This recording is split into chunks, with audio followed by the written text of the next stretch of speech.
பயங்கர வலி தான். வலியோட தான் டாக்டர்கிட்ட நான் சொல்கிறேன். ஏன்னா நான் சொல்லிட்டேன்னா மித்தவங்களுக்கு யாருக்கு எந்த ஒரு இது இருக்காதில்ல. அப்போ நான் சொல்கிறேன், நானே டாக்டர்கிட்ட சொல்லிடுறேன், என்னோட பையனை தானம் பண்ணுறேன்னு நானே சொல்கிறேங்க அப்படின்னு சொல்லி. ஃப்ரெண்ட்ஸ் எல்லாம் கூட கொஞ்சம் ஏற்றுக்கிட்டாங்க. உற்றார் உறவினர்கள் என்னை ரொம்ப கொஸ்டின்ஸ் கேட்டாங்க. இன்றைக்கும் நினச்சா அது வலிக்கும். பணத்துக்காக நீ உன்னோட பையனோட உடல் உறுப்பெல்லாம் கொடுத்துட்டு காசு வாங்கிட்டீங்களா? பையனுடைய இதயத்தை பொருத்தின ஒரு நபர் உங்களை பார்க்கறதுக்கு வர்றாரு அப்படிங்கிற போது அந்த சமயம் அவர் பார்க்கறதுக்கு முன்னாடி எப்படி இருந்தது?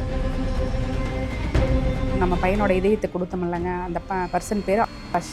1 இயர் கழிச்சு அவரோட ஜூலை 28 அதே டேட் அன்னைக்கு வராரு. மிஸ்யூஸ் பண்ணிடுமோ அப்படிங்கிற ஒரு பயம். நான் வர வேண்டான்னு சொல்லிட்டேன்.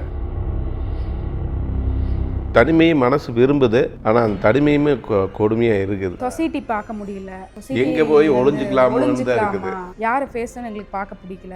ஏதாவது ஒரு நல்லது கெட்டது கூப்பிட்டாலே எங்களுக்கு இக்னோர் பண்ணிகிட்டே தான் இருந்தோம். கூட்டமாக ஒரு ஃபங்க்ஷனில் போய் சந்தோஷமாக இருக்க முடியறதில்ல. அங்கே போனாலும் நம்ம பையன் இருந்திருந்தா